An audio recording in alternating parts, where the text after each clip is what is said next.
De Leon, ele falou mais cedo sobre essa questão do Caio Jorge, que realmente lá no jogo contra o Bahia, ou até antes, já falava para o Cruzeiro pensar em renovar o contrato com ele, né? Um jogador que tem um grande valor de mercado e que pode aumentar ainda mais, vai ser assediado pelo futebol europeu, futebol do mundo árabe também, certamente.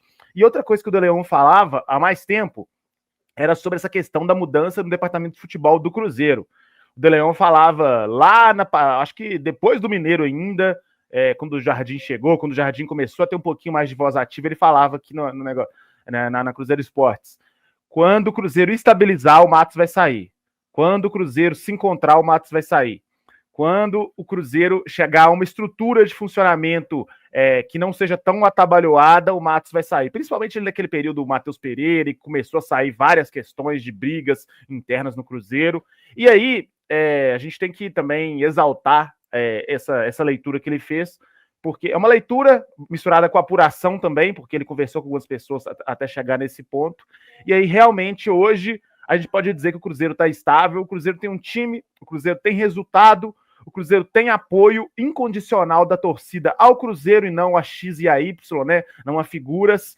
E o Cruzeiro está entrando num período que ele vai conseguir se preparar, descansar e contratar com tranquilidade, sem muita pressão. E aí, justamente nesse momento, o Alexandre Matos deixa o clube. E aí, De Leon, queria pedir para você comentar isso. Eu acho que você ainda não comentou, né? Você não teve live aqui depois da saída oficializada do Matos. Claro que você já falava disso, mas oficializada não. E também dizer o que você espera desse novo departamento de futebol do Cruzeiro. Porque a gente sabe, o Jardim vai seguir liderando o departamento de futebol. E as outras funções do CEO Matos vão ser divididas ali, principalmente entre Pedro Júnior, que é o filho do Pedrinho, e o Paulo Pelaipe, que também ganhou muito espaço nessa diretoria do Cruzeiro recentemente.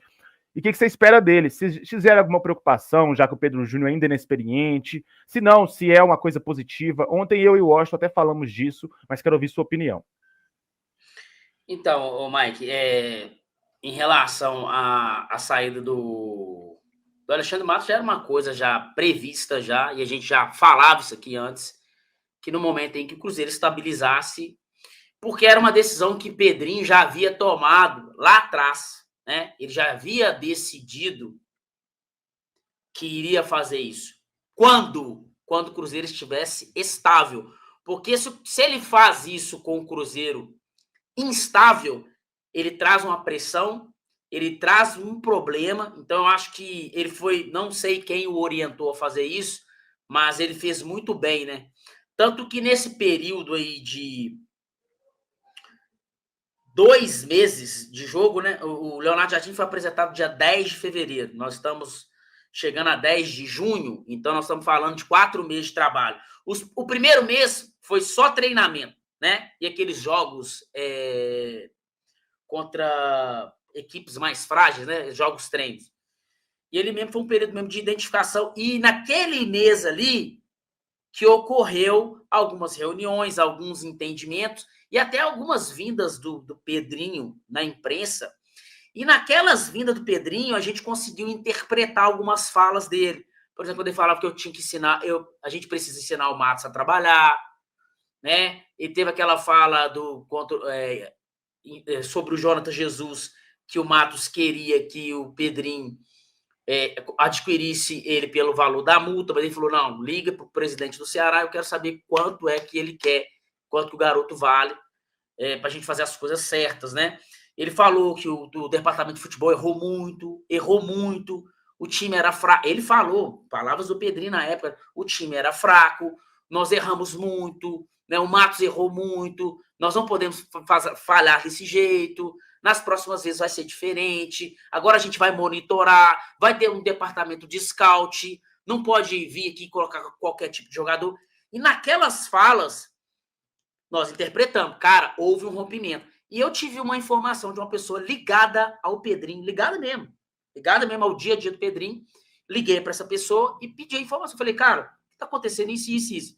Falou, Diego, eles tiveram uma reunião na Toca da Raposa de 2 horas, só os dois. E, sim, reunião do jeito que tem que ser. Gritando, xingando, saíram da reunião e, resolvido. E naquela reunião ali, o Pedrinho decidiu, no seu coração, na sua mente, o seguinte, cara, eu vou mandar ele embora, mas eu preciso estabilizar.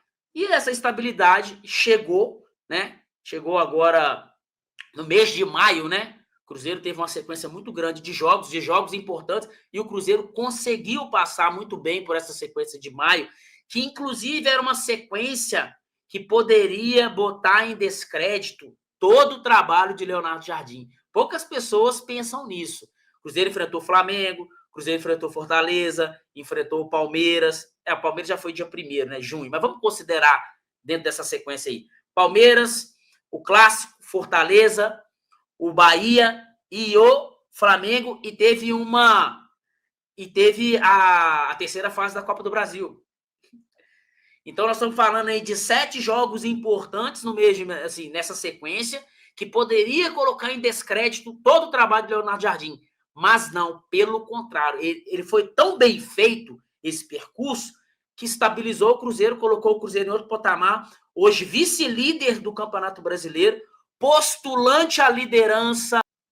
E aí, você acha que talvez essa nova diretoria, talvez pelo Pedro Júnior ser inexperiente, ou pelo Pelaipe também, já ser um cara que tinha outra função no Cruzeiro, agora assume funções maiores, isso preocupa? Porque até eu falava com o Austin na live de ontem, que é o seguinte, o Matos, a grande qualidade dele é ser um negociador, né? Tanto que ele sempre foi um diretor de futebol. Ele sempre conseguiu trazer grandes jogadores, quando ele se propõe a trazer um jogador, ele consegue. E isso aí é um trunfo que qualquer time gosta de ter na mão. Aí isso era uma preocupação que me gerava, porque o Pedro Júnior é um cara que ele chegou no futebol tem 1 ano, não tem essa experiência. O Pelaipe tem muita experiência, porém é um cara que sempre teve esse diretor de futebol ao lado. No Flamengo ele tinha o Marcos Braz, que era um negociador. Agora no Cruzeiro ele tinha o Alexandre Matos. Antes disso ele esteve em clubes menores, né? Eu acho que ele passou um período no Coritiba e também não esteve aí na Série A. E aí me gerou essa preocupação. O Cruzeiro vai conseguir entrar no mercado, contratar, bater de frente por algum jogador com outros clubes, negociar. Só que aí, por outro lado, também eu parei a pensar e falei o seguinte: o Matos realmente é um grande negociador. Mas a que termos ele é um grande negociador?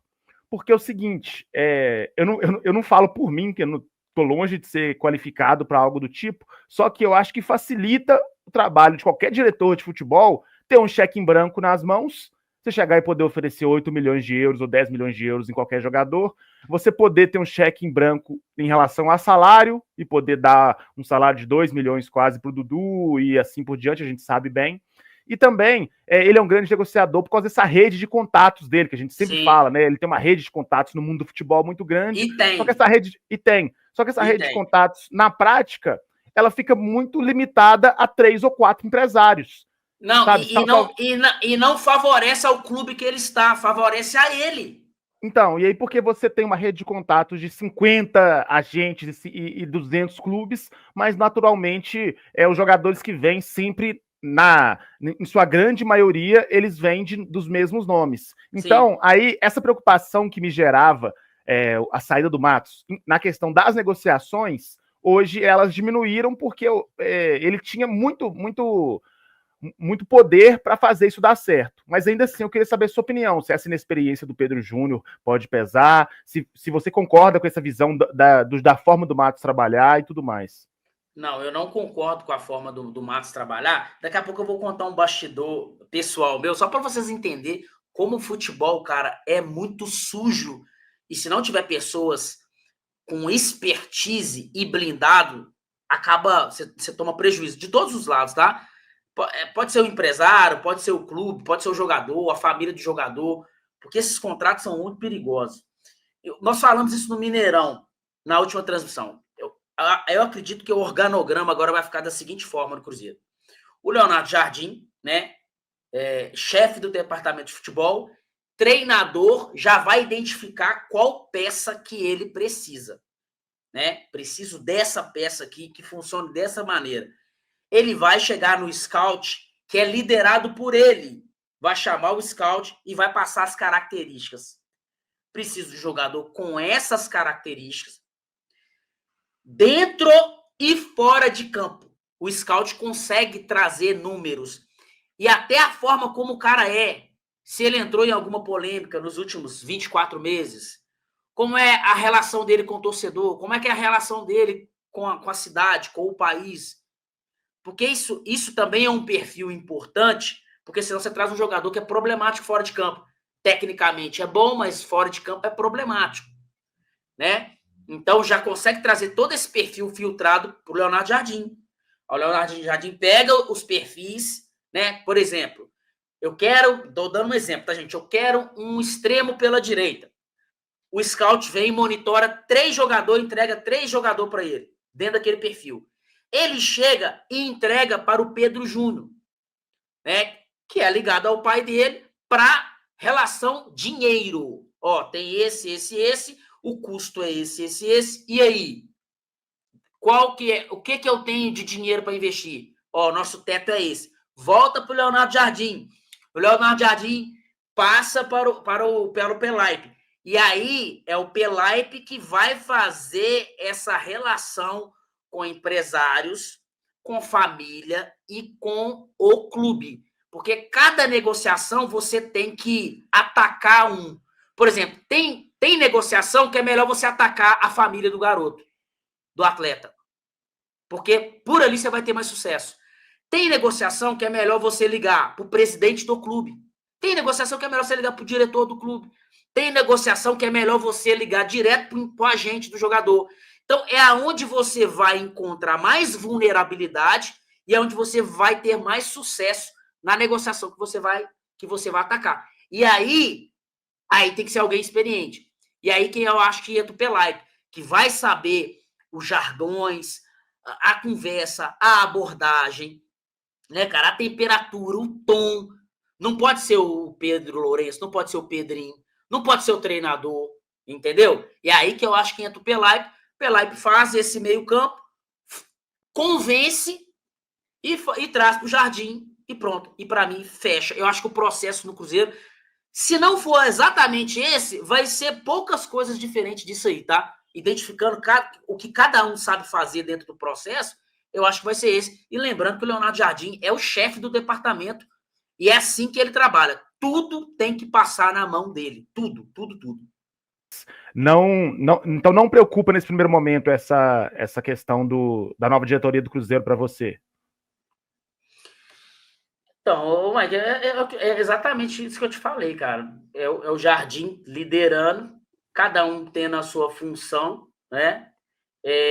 Eu acho que o Matos não vai fazer falta. Não vai fazer falta. Eu acho que chegou um momento em que o Matos estava mais atrapalhando do que ajudando.